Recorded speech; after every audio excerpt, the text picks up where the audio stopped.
Well, in the most Broncos way possible, they improved to 2-3 with a big road win, 18-12 over the New England Patriots.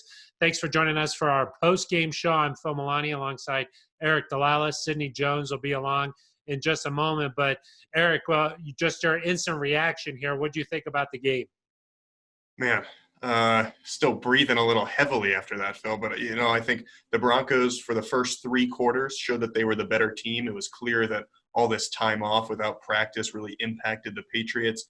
The Broncos were efficient on offense for the most part. The defense stood up against Cam Newton and didn't allow the Patriots to make big plays. And that's when we saw them build this 15-point lead that they had going into the fourth quarter. Unfortunately, not able to score touchdowns on these drives, which is really what made it a game there at the end.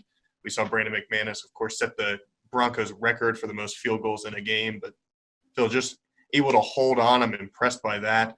We've seen Vic Fangio change his defensive mentality in some ways, dialing up blitzes there to get to Cam Newton. And while you don't like to see those two fourth-quarter interceptions by Drew Lock, Broncos have now hung on after that. Because Brett Rippon did the same thing in New York. They're hanging on despite those interceptions. Yeah, I thought that they got pressure on Cam Newton all game long. That was really the big difference. He never looked comfortable back there. Made him pay a couple of times using his legs, rushing. But you know that Cam Newton's going to be able to do that. And Eric, I was texting you throughout the game. I said, not getting touchdowns here. And a couple of them went right through Albert Okwuegbunam's hands. I was like, that could come back and cost them. Luckily enough, though, for the Broncos, it didn't. Yeah, and what they didn't get in terms of those touchdowns instead of field goals, they had timely plays from Brandon McManus. He didn't miss those 50-yarders.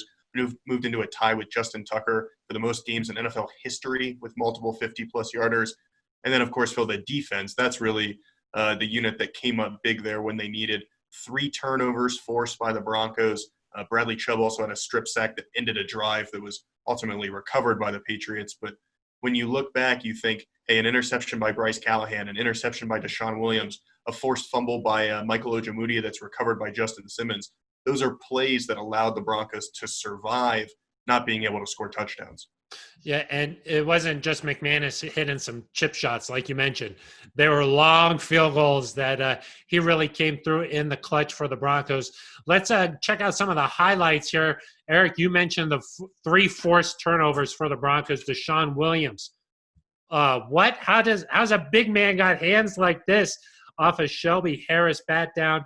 The Broncos led 6-0 early there. Philip Lindsay back, returning to action, running with so much attitude. He finished with 101 yards in the game. He wasn't the only big star for the Broncos offense. Tim Patrick had himself a day, back-to-back 100-yard games for him. This 35-yard reception came on 3rd down, a huge play for him. And the defense back at it at the end of the 3rd quarter. Ended 2 consecutive Patriots possessions with turnovers. Justin Simmons here scoops that one up.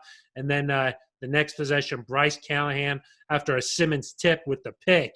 But, Eric, they scored 9 unanswered points, did the Patriots. It came down to this 4th down stop, and both safeties blitzed on the play. Cam Newton can't find his receiver there, and he holds on. The Broncos hold on for an 18-12 victory. We're checking in with Michael Ojemudia. Michael, first off, you guys are leaving New England with the win. How are you feeling? A win's a win, and wouldn't have it any other way. So we're really glad that we can, play off each other as a team, and we're really glad to leave this environment with a win, to be honest. Yeah, and tell me a little bit about that forced fumble in which you punched the ball out of Ryan Izzo's hands. Pretty good play there. It's something I've been seeing a lot lately from a lot of other DBs across the country. We preach it every week, and so it's just having that focus during the game to make a play for your team, turn the tide. Yeah. Now, we've seen significant growth from you over the past couple weeks. Tell me a little bit about that. What's it been like? For me, it's, just gaining that confidence, every week, taking the mentorship from my mentors like K-Jack, Justin, taking the coaching and just running with it every week. Yeah. Now, when New England started that last drive, what was going through all of y'all's heads? What did you guys talk about in that huddle? Man, just put out the fire. What identity do you want to have as a defense? So we just wanted to make it a statement. The offense might be going well, but we're gonna finish this game for us. Yeah, the defense has had 2 game-saving stops the past 2 games. What do you think that says about you guys? Resilient, man. Whatever's we're faced, whatever's putting against us, we're gonna respond. And that's a really good group of guys that I'm playing with, and I'm really glad to be playing with them. Yeah, you talk about resilience. You guys didn't really have a bye week. You went 17 days between games, and you're still coming out with the win. What was the energy like in the locker room afterwards? Pissed a little bit, but just whatever we're given, just respond to it. And it did really suck that because last week we were getting ready to go, and then we get a text like, boom, it's moved to next week. So just a little angry, but just responding to what you're given. Yeah. All right, last one for you, Michael. How important is this win as you guys head into a really tough Chiefs matchup next week? Definitely a lot of momentum going in that game, and coming off of 2 wins, I think we're just trending in the right direction, and obviously facing the Super Bowl champs is not going to be easy, but I think we got a confidence inside of us that we're not going to back down from anybody. Well, I look forward to seeing it. Michael, thanks so much. We appreciate your time. Appreciate it.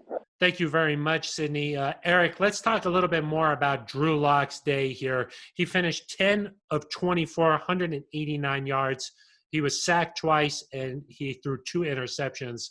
Overall, good enough to get the win, but maybe a little bit rusty back out there for just after missing a couple of weeks. Yeah, and the Broncos offense, like we mentioned earlier, was kind of on track for 3 quarters. They just couldn't quite finish in the red zone. That's what you sort of expect when Drew Lock hasn't worked with these receivers a lot in recent weeks. Toward the end there, one of those it looked like he wasn't on the same page with his receiver, and then maybe a bad decision throwing into double coverage there toward the end of the game to give the Patriots a chance. But I liked that Drew was aggressive. He threw the ball down the field a lot early in the game, which then opened up some of those underneath passes, whether it was to Jerry Jeudy or Albert Okwuegbunam, Tim Patrick. I mean, those were the sorts of things that gave them success, helped Philip Lindsay run the ball. So I thought Drew Lock showed, again, flashes of what he could be, but he definitely needs to be more consistent, and I would expect he would agree. Yeah, and you could just tell the whole team had a little bit more confidence with him back there. And I mean, kudos to that offense for doing what it was able to do, considering guys like Noah Fant weren't playing, KJ Hamler, Melvin Gordon, not to mention some of the other injuries that the Broncos had. So for them to be able to go to New England, do that against Bill Belichick, they converted some big shots down the field. It was just 18 points, but it could have been a lot more than that if they clean up a couple of things there. Eric, where do the Broncos go from here now? They got the Chiefs coming up next, but back-to-back wins. They're at 2-3 and a chance to get back to 500. Yeah, this game against the Chiefs is not going to be easy. You're coming home. You've got to play the defending Super Bowl champions who you haven't beaten since 2015.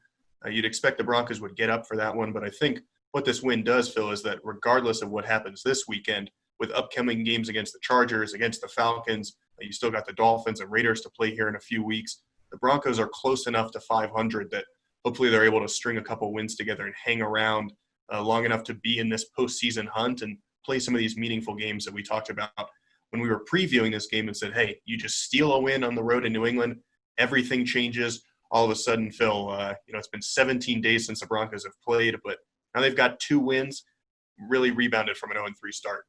Yeah, and considering all the scheduling stuff that's happened with them, for them to now sit at 2-3, considering the schedule, the teams that they had to play, pretty good. They have the same record as the Patriots, 2-3. The Broncos are after an 18-12 victory on Sunday. That's going to do it for us. For Sydney Jones and Eric Dalala, I'm Phil Milani.